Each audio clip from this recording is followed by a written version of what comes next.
কামান দিন না, মেশিন গানও দিয়ে দিন, তাতে কি এসে যাবে? ভোটে অস্ত্র নয় লাঠি হাতে বিএসএফ জওয়ান, নির্দেশ ঘিরে বিতর্ক। পশ্চিমবঙ্গ সহ 5 রাজ্যে যে রাজ্যে নির্বাচন, সেই 5 রাজ্যে ডিউটিতে থাকা জওয়ানদের জন্য নির্দেশ। বিএসএফ এর সদর দপ্তরের, আর এই নির্দেশকে কেন্দ্র করেই বিএসএফ এর অন্দরে অসন্তোষ। পশ্চিমবঙ্গ সহ ভোটমুখী 5 রাজ্য, সেখানে ভোটের ডিউটিতে থাকা বিএসএফ জওয়ানদের জন্য যে নির্দেশ দেওয়া হয়েছে, সেখানে ভোটে অস্ত্র নয় লাঠি হাতে বিএসএফ জওয়ান। এই নির্দেশ ঘিরে বিতর্ক। বিএসএফ সদর দপ্তরের নির্দেশ ঘিরে বিএসএফ এর অন্দরে অসন্তোষ।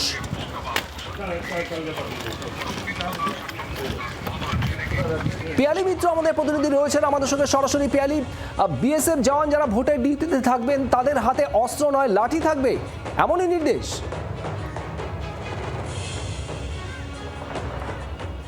একেবারে দেখো, সম্প্রতি বিএসএফ এর ডিজি প্রবীণ কুমার তিনি বৈঠক করেছিলেন এবং সেই বৈঠকে তিনি এটা ইঙ্গিত দিয়েছিলেন, যদিও একাধিক অফিসার তারা সেটা নিয়ে কিন্তু অবজেকশন তুলেছিল, কিন্তু সেই নির্দেশটাই কার্যকর হচ্ছে এবং যেটা সূত্রের খবর ইতিমধ্যেই সেই নির্দেশ দেওয়া হয়েছে এবং সিআরপিএফ এর কাছ থেকে পলিকার্বনিক যে লাঠি সেগুলো বিএসএফকে ডেলিভারি করার জন্য নির্দেশ দেওয়া হয়েছে।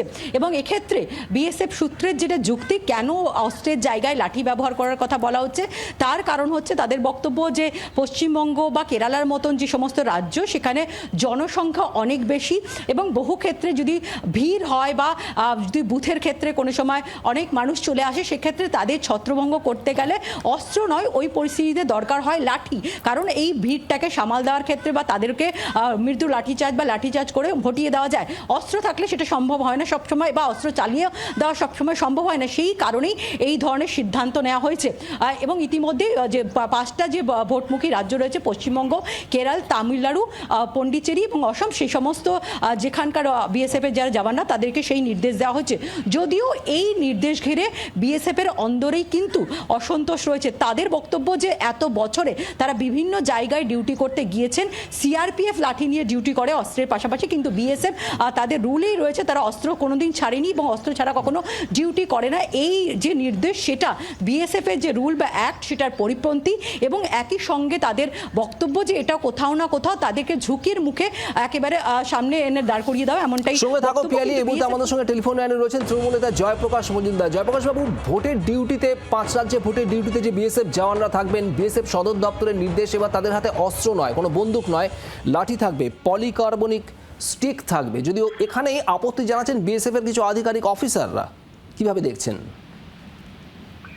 দেখুন, লাঠি, বন্দুক, কামান দিন না, মেশিন গানও দিয়ে দিন, তাতে কি এসে যাবে? শীতলকুচিতে নিরীহ মানুষ ভোটের লাইনে দাঁড়িয়েছিলেন, সেন্ট্রাল ফোর্স এসে গুলি চালিয়ে মেরে দিলেন সকলকে, আমরা তো দেখেছি। তখন সেটা সুদান না ভিয়েতনাম বোঝা যাচ্ছিল না। নিরীহ মানুষ ভোটের লাইনে দাঁড়িয়ে আছে গণতান্ত্রিক অধিকারে, আর কেন্দ্র বাহিনী এসে নির্বিচারে গুলি চালিয়ে মেরে দিলেন। আপনারাও দেখেছেন, আপনাদের কাছে ফুটেজও আছে। তাই হয়তো ভয় পেয়েছে, কারণ একদিকে শুভেন্দু অধিকারী, সুকান্ত মজুমদার, দিলীপ ঘোষ বিশেষ করে এই সৈন্যদের উস্কাচ্ছেন, তোমরা মেরে দেবে, যাকে পাবে মেরে দেবে। আর অন্যদিকে এদের ভয় হচ্ছে যদি আবার রক্তগঙ্গা বয় এবং সেন্ট্রাল ফোর্স যদি সেই কাজে লিপ্ত হয়ে যায়, তাহলে কেন্দ্রের সরকার পড়ে যাবে, নরেন্দ্র মোদীর সরকার পড়ে যাবে। তাই জন্যই বোধহয় আর বন্দুকে ভরসা করতে পারছেন না, লাঠি দিচ্ছেন। এটা হচ্ছে নিজেদের বোধোদয় যে কেন্দ্রীয় বাহিনীকে এখানকার বিজেপি নেতারা এমন চরম উস্কাতে পারে যে তাতে রক্তবন্যা হতে পারে এবং সেরকম পরিস্থিতিতে কেন্দ্রীয় সরকার শেষ হয়ে যেতে পারে দিল্লির থেকে। তাই বোধহয় এই ব্যবস্থা নিচ্ছেন। আপনাকে ধন্যবাদ। জয়প্রকাশ মজুমদার তৃণমূল নেতা আমাদের সঙ্গে ছিলেন। এই মুহূর্তে আমাদের সঙ্গে রয়েছেন বিজেপির প্রধান রাজ্য মুখপাত্র দেবজিৎ সরকার। দেবজিৎ বাবু, বিএসএফ জওয়ানদের হাতে এবার এই ভোটের ডিউটিতে আর অস্ত্র বন্দুক নয়, লাঠি থাকছে, পলিকার্বনিক স্টিক, এমনটাই বিএসএফ সদর দপ্তরের নির্দেশ। আর তা নিয়ে তৃণমূল কংগ্রেসের জয়প্রকাশ মজুমদার যা বলছিলেন আপনি শুনছিলেন, কি বলবেন? এসব বলে লাভ হবে না। জয়প্রকাশ বাবু বলছেন মালকিনের কথায়, আসলে সবাই জানে যে এবারে নির্বাচন একটু অন্যরকম নির্বাচন হবে, আমরাও বুঝতে পারছি সেটা। আর ওই গুলি চালনা, অত্যাচার, সরকারের শহীদ হয়ে যাওয়া, মিথ্যে আক্রমণ করা, কিংবা নির্বাচন কমিশনের কর্মী অথবা সাধারণ ভোটার কিংবা আধা সামরিক বাহিনী তাদের উপর আক্রমণ করা, ওসব আর এবারে বরদাস্ত করা হবে না। যারা করতে চাইছেন বা চাইছিলেন তারা অনেকেই একটু অন্য জায়গায় থাকবেন, সেরকম ব্যবস্থার কথা আমরা শুনেছি। এবারে যা হবে, লাঠি দেবেন কি বন্দুক দেবেন কি গুলতি দেবেন সেটা নির্বাচন কমিশন বুঝবেন। আমরা প্রাক নির্বাচনী, নির্বাচনের সময় বা নির্বাচন পরবর্তী কোন রকম হিংসা বরদাস্ত যেন না করা হয় তারই দাবি রেখেছি। ধন্যবাদ। দেবজিৎ সরকার বিজেপি নেতা আমাদের সঙ্গে ছিলেন। এই মুহূর্তে টেলিফোনে রয়েছেন সিপিআইএম নেতা শতরূপ ঘোষ। শতরূপ, ভোটে অস্ত্র নয়, বন্দুক নয়, পলিকার্বনিক স্টিক থাকছে বিএসএফ জওয়ানদের হাতে ভোটের ডিউটিতে। বিএসএফ সদর দপ্তরের এমনটাই নির্দেশ। তৃণমূল কংগ্রেসের বক্তব্য, কোথাও হয়তো কেন্দ্র ভয় পাচ্ছে যাতে শীতলকুচির ঘটনার পুনরাবৃত্তি না ঘটে। অন্যদিকে বিজেপির বক্তব্য, রক্তপাতহীন নির্বাচন চাইছেন তারা। কি বলবেন? দেখুন, আমার ধারণা কেন্দ্রীয় বাহিনীতে যাদেরকে রিক্রুট করা হয় তাদের হাতে তাদেরকে খালি অস্ত্র চালানো ট্রেনিং দেওয়া হয় তা নয়, অস্ত্রটাকে কখন চালাতে হবে এবং কখন চালাতে হবে না সেই ট্রেনিংও দেওয়া হয়। হঠাৎ করে শীতলকুচির ঘটনা কি জঘন্য ঘটনা ঘটেছিল আমরা সবাই জানি।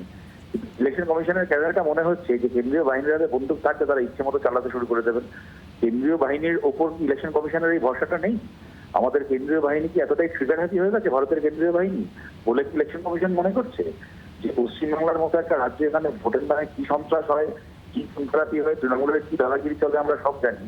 তারপরও কার্যত যাতে তৃণমূল কংগ্রেসের লোকাল মস্তানরা উৎসাহ পায় এমন সমস্ত সিদ্ধান্ত নিচ্ছে ইলেকশন কমিশন, এর পেছনে কারণটা কি থাকতে পারে? আমরা বলছি না যে সিআরপিএফ হাতে বন্দুক দিয়ে পাঠাক আর সিআরপিএফ ইচ্ছে মতো গুলি চালাক, আমরা কখনোই তা বলছি না। মমতা বন্দ্যোপাধ্যায় কিছু হলে শীতলকুচি দেখান। শীতলকুচি 10 বছর আগে 2010 সালে আপনাদের মনে থাকবে কলকাতা কর্পোরেশনের ভোটের দিন যাদবপুরে আমাদের একজন পোলিং এজেন্টকে যাদবপুরে গুলি করে মেরে দিয়েছিল ইলেকশন কমিশন। তখন মমতা বন্দ্যোপাধ্যায় আমার দুবার তুলে আনন্দ করেছিলেন তখন। সুতরাং এই অভিজ্ঞতাগুলো আমাদের আছে। আমরা কখনো এটা মনে করি না যে ইলেকশন কমিশনকে বন্দুক দিয়ে পাঠাবে সিআরপিএফকে আর সিআরপিএফ ইচ্ছে মতো গুলি চালাবে, সেটা হওয়ার কথা না। কিন্তু আমার তাদেরকে নিরস্ত্র করে দেওয়ারই বা মানেটা কি আছে? করে দিয়ে কার্যত তৃণমূল কংগ্রেসকে উৎসাহ দেওয়ার পেছনে কারণটা কি থাকতে পারে? এইটাও আমাদের থেকে তো স্বাভাবিকভাবে প্রশ্নটা আসবে। এবং তার পাশাপাশি দেখুন, এত এই যে আপনারা আলোচনা করছেন ইলেকশন কমিশনটা কি এবার ভীষণ করা হচ্ছে, হ্যান হচ্ছে, ত্যান হচ্ছে, কি ব্যবস্থাটা নিচ্ছে বলুন তো? আজকে নেই করে এতদিন হয়ে গেল, ভোট ঘোষণা হয়ে গেছে, ইলেকশন কমিশন দায়িত্ব নিয়েছে, আজকে পর্যন্ত পশ্চিমবাংলার একটা জায়গা থেকে একটা অস্ত্র বাজেয়াপ্ত করেছে পুলিশকে দিয়ে করানো হয়েছে? একটা জায়গা থেকে একটা বন্দুক, একটা জমা হওয়া বোমা বারুদ, যেখানে আমরা সবাই জানি পশ্চিমবাংলা ইলেকশনকে সামনে রেখে কিরকম ভাবে অস্ত্র মজুত করা হয়, জায়গায় জায়গায় কিরকম ভাবে অস্ত্র মজুত করা রয়েছে।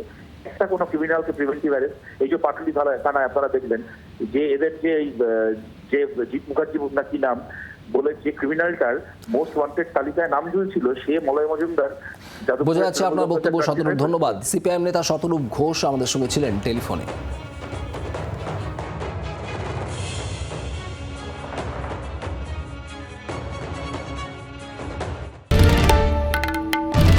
বাংলার আওয়াজ, বাঙালির আবেগ, জি 24 ঘন্টা।